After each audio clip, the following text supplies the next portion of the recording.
Breaking news చూస్తున్నాం. తెలంగాణ భవన్లో BRS నేతలతో మాజీ సీఎం కేసీఆర్ సమావేశం ముగిసింది. కృష్ణా ప్రాజెక్టుల కోసం పోరాటం చేయాలని సమావేశంలో నిర్ణయించారు. ఈ నెల 13న నల్గొండలో బీఆర్ఎస్ భారీ బహిరంగ సభ నిర్వహించాలని, దానికి హాజరు కావాలని మాజీ సీఎం నిర్ణయం తీసుకున్నారు. ఇక ఎవరెన్ని అడ్డంకులు సృష్టించినా సభ జరిగి తీరుతుందని కేసీఆర్ స్పష్టం చేశారు. రాష్ట్ర ప్రయోజనాల కోసం ఎంతవరకైనా పోరాడతామన్నారు.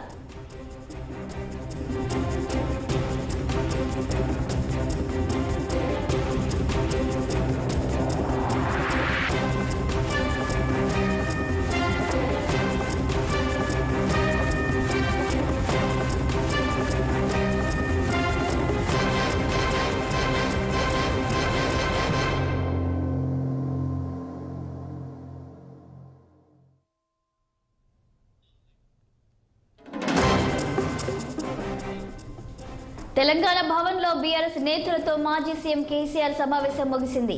కృష్ణా ప్రాజెక్టుల కోసం పోరాటం చేయాలని సమావేశంలో నిర్ణయించారు.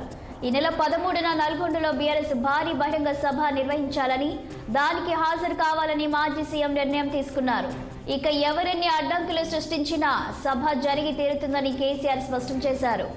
రాష్ట్ర ప్రయోజనాల కోసం ఎంతవరకైనా పోరాడతామన్నారు. ఇక ఇదే అంశంపై మరింత సమాచారం మా political bureau chief Ram live లో అందిస్తారు. చెప్పండి రామ్, ఇప్పటికే కేసీఆర్ సమావేశం అయితే ముగిసింది. ఈ సమావేశంలో ఏ నిర్ణయాలు తీసుకున్నారు, పూర్తి డీటెయిల్స్ ఏంటి?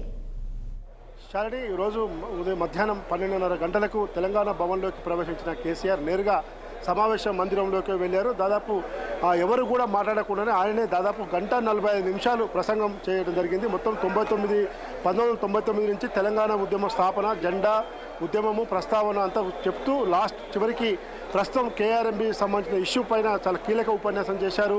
ప్రస్తుతం అవగాహన లేని వాళ్ళు ఈ విషయాలపైన మాట్లాడుతున్నారు. కేంద్రము కావాలని ఈ ఇష్యూను తెరపైకి తెచ్చింది. అయితే దీనివల్ల అవగాహన లేని వ్యక్తులు మాట్లాడడం వల్ల రాష్ట్రానికి నష్టము. అయితే ఈ ముఖ్యమంత్రి అనే పదవి ఉంటుంది, పోతుంది, మేము కొత్త కాదు, మనకు ఉద్యమ కాలంలోనే అనేక ఆటుపోట్లను చూశామని చెప్పి కేసీఆర్ తన ప్రసంగంలో చెప్పడం జరిగింది. దాదాపు 1:45 ప్రసంగించిన కేసీఆర్ క్యాడర్ ఎవరు కూడా నిరుత్సాహపడద్దు, ఇలాంటి అపజయాలు ఇవన్నీ కూడా వస్తుంటాయి, పోతుంటాయి, మనం ఉద్యమ కాలంలోనే ఇవన్నీ కుట్రలు కుతంత్రాలు చూశామని చెప్పి స్పష్టం చేయడం జరిగింది. దాంతోపాటు ఈ ప్రస్తుతం కేఆర్ఎంబికి ప్రాజెక్టుల అప్పగింతను వ్యతిరేకిస్తూ ఇప్పటికే ప్రకటించిన తేదీ అయితే ఈ నెల 13వ తేదీన నల్గొండ పట్టణంలో భారీ బహిరంగ సభను ఏర్పాటు చేసేందుకు కేసీఆర్ ఇప్పటికే పార్టీ శ్రేణులకు దిశానిర్దేశం చేశారు. దాంతోపాటు ఓన్లీ ఆదిలాబాదు, నిజామాబాద్ జిల్లా తప్ప మిగతా అన్ని జిల్లాల నుంచి కూడా భారీ జన సమీకరణ తేవాలి. అదేవిధంగా నల్గొండలోని 12 అసెంబ్లీ నియోజకవర్గాలకు ఎమ్మెల్యే లేని చోట మిగతా ఇతర జిల్లాల మాజీ ఎమ్మెల్యేలను ఇన్ఛార్జ్ కూడా నియమించడం జరిగింది. కాబట్టి ముఖ్య నేతలు అందరూ కూడా ఎవరు కూడా సీరియస్గా తీసుకోవాలి. సభను జయప్రదం చేసేందుకు వైపు అసెంబ్లీలో మన ఎమ్మెల్యేలు పోరాడుతూనే ఉంటారు. మనం సభలో ప్రభుత్వ వైఖరిని, బీఆర్ఎస్ హయాంలో జరిగిన ఒప్పందాలు ఏంటి, ఏ విధమైన ఒప్పందాలు జరిగాయి, రాష్ట్రానికి చెడు చేసేటివా మంచివా అనే విషయాలపైన ప్రభుత్వం చెప్తుందని కౌంటర్గా మన సభలో వివరిద్దామని చెప్పడం జరిగింది. కోమటిరెడ్డి లాంటి వ్యక్తులు, అలాంటి చిల్లర వ్యక్తులు ఉంటారు, అలాంటి వాళ్ళని మనం పట్టించుకోవాల్సిన అవసరం లేదు.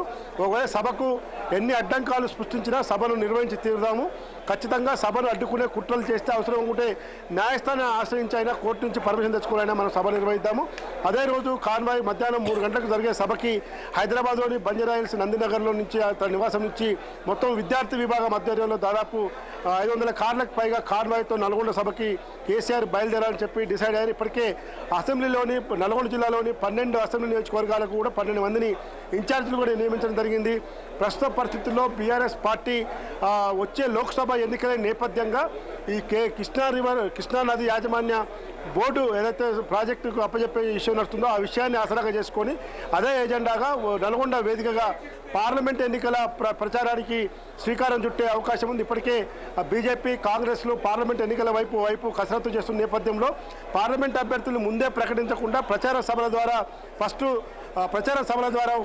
కేవలం ఈ ప్రభుత్వ వైఖరిని, కేంద్రం అనుసరిస్తున్న వైఖరిని నిరసిస్తూ ఈ సభలు సమావేశాలు పెట్టుకోవాలి తప్ప మనం అభ్యర్థులు మాత్రం ముందే ప్రకటించడానికి చేయడానికి వీలు కాకుండా ప్లాన్ చేస్తూ ఉన్నారు. ఎందుకంటే ముందే ప్రకటిస్తే ఇవాళ ఇప్పటికే సిట్టింగ్ ఎంపీ కాంగ్రెస్ గూటికి చేరారు. మళ్ళీ అభ్యర్థులు ప్రకటించి ముందు మళ్ళీ కొంతమంది చేజారే అవకాశం ఉంది. కాబట్టి లోక్సభ ఎన్నికల షెడ్యూల్ నోటిఫికేషన్ వచ్చిన తర్వాతనే అభ్యర్థుల ప్రకటన ఉండే అవకాశం ఉంది. అయితే బీజేపీ కాంగ్రెస్లకు ధీటుగా మనకు ఎక్కువ సీట్లు వచ్చేందుకు మనం పోరాటం చేయాలి. ఇది ప్రజా ఉద్యమాన్ని ముందుకు తీసుకెళ్లాల్సిన అవసరం ఉంది. మనకు ఉద్యమాలు కొత్త కాదు, పోరాటాలు కొత్త కాదు. తెలంగాణ ఉద్యమం కోసం ఇన్నేళ్లు పోరాడాము, ఇన్ని ఉద్యమాలు చేశాము. ఈ కేసులు ఇవన్నీ కూడా భయపడొద్దు, అదే ధైర్యంగా ఉండాలని చెప్పి కూడా పార్టీ శ్రేణులకు కేసీఆర్ పిలుపునిచ్చాడు.